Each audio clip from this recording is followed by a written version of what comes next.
more than a century, Maserati has handcrafted luxury machines for drivers in the know. Now, they're trying to break into the mainstream and increase their sales tenfold. The thing that makes Maserati cool to most people is that it's unknown. You walk down the street and talk to most people and they say, Maserati, ooh, that sounds exotic, but they don't know anything about it. The most prominent display of that coolness gets installed on the bumper sub-assembly line, where the most modern Maserati ever receives its heirloom link with antiquity. In this particular workstation, Antonio is ready to install our grill on the front fascia with our famous trident. Today, the trident is striking, yet it harkens back to another age.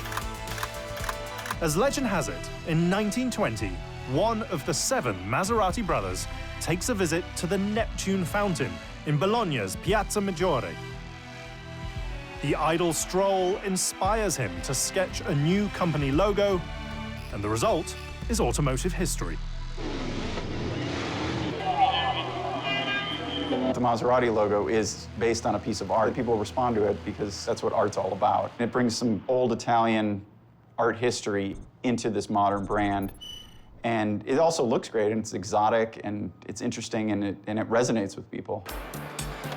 It's very fast, but there are also rotating the bumpers, 5 screws to secure it.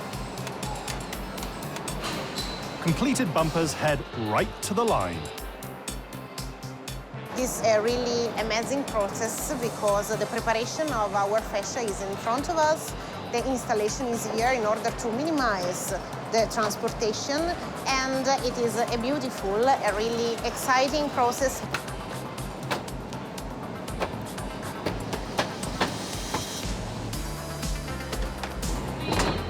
Nearly finished machines move to the chassis line.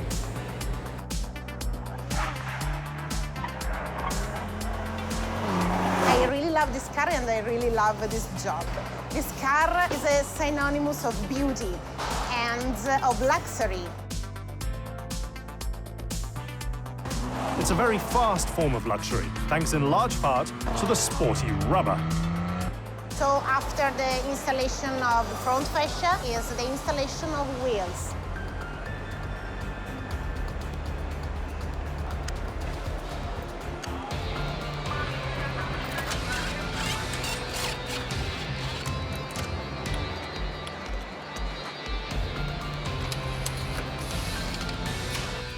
After the wheels are installed, they add a little bit more of the artisanal leather accoutrement.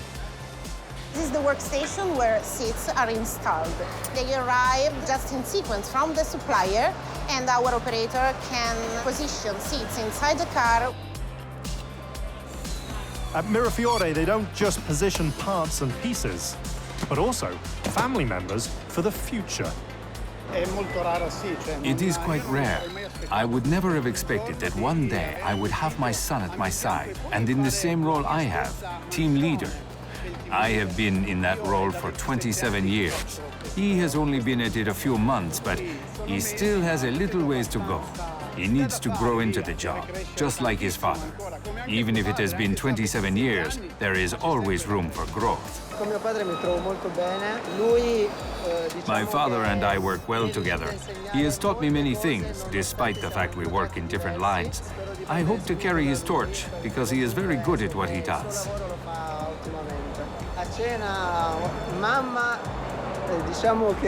At dinner, Mom goes a little nuts because we talk about work all the time.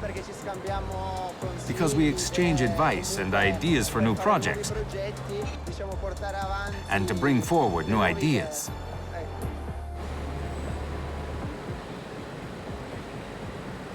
Some of those new ideas take place on the door sub-assembly line, where they build up a set of 4 doors by hand. The process begins with the installation of the handles. Then they add the locks, wiring harness, side mirrors, and glass, before bolting the leather interior panel into place. Completed doors then head back to the finishing line. We are now in the final line, so this is one of the last workstations of our assembly shop. And in this particular workstation, we install our doors on the Levante. After 5 days of manufacturing, a new Levante is nearly ready. This is an Italian product. It's made in Italy.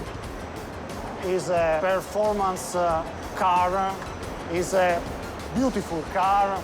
It's, in my opinion, a perfect car. Nothing in the world is similar to this kind of car. The machines mean a lot for the people, but perhaps even more for the country. The success of this car means that our work, our competence is recognized in all the world. Hearts sing with anticipation when they fire the vehicle up for the very first time. Like when a child was born.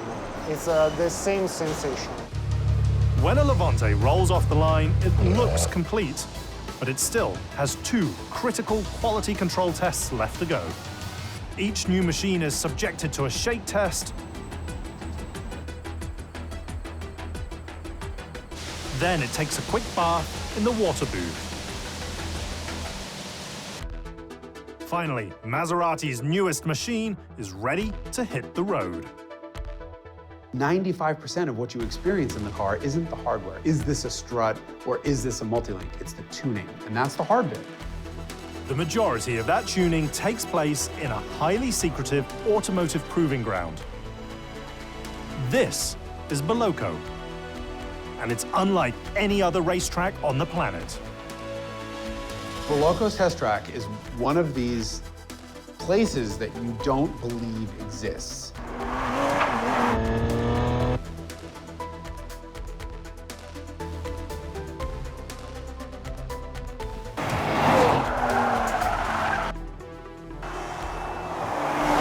Bunch of jumps, everything's off camber, there are things to hit, there are guardrails, there are trees, and it's genuinely one of the most fun racetracks I've ever been on anywhere.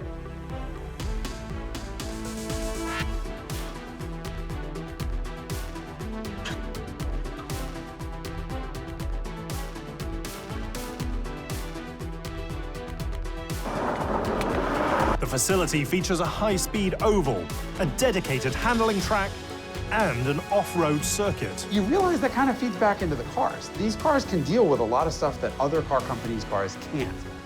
In my opinion, the key system and the key concept was to introduce the S-spring standard on Levante.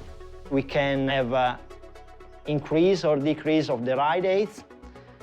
We use ride height not only in a speed-dependent way. In order to improve aerodynamics, we use ride height also for drive modes. The drive modes raise and lower the Levante depending on what you want the machine to do and what terrain you wish to conquer. We have a normal mode, which is specifically intended for comfort. Then we have an ICE mode, which stands for increased control, which is good for low adherence condition. And then we have 2 sports setup. We added an off-road drive mode. One sport mode alters the powertrain, while the other changes the suspension. What Maserati has done is picked the best types of suspension that they can use, front and rear, and then supplement it with air springs and adjustable shocks to make sure that the ride quality doesn't change if you have 5 people in the car versus 1, and that you can set a sportier, firmer ride if you want to drive like, a maniac.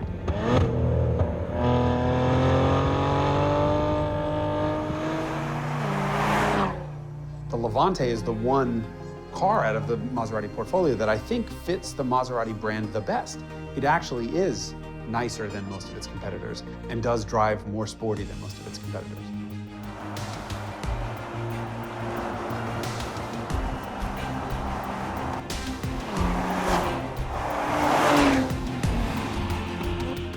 Since its introduction, the Levante has accounted for 38% of Maserati's global sales. A startling number for a new machine. Yet numbers alone rarely tell the whole story. One of the things that makes an Italian engine so special is the sound. And Maserati does that really, really well. You hear one ripping by, and you turn your head, and then you see, oh my God, it's Maserati. And they've managed to do that with a V6, which often don't sound that great. The sound is evocative, yet sitting behind the wheel might be even better. A Levante, even in normal mode, driving around town, is going to drive more aggressively and more sporty than the competition. It's entertaining to drive, they're lively cars, and they sound amazing. And they look like you would expect a Maserati to look as well. Sporty luxury that is reasonably affordable. Levante models start around 73,000 euros before options, while the more powerful S edition adds another 10,000 euros to the equation. If you see BMW and Mercedes as the successful working man's SUV, and you have Bentley and Lamborghini and this other upper stratosphere, Maserati's got a lot of play in that center section, where people who can afford to spend a little bit more money on a styling statement will. And ultimately, that's what a Maserati is, right?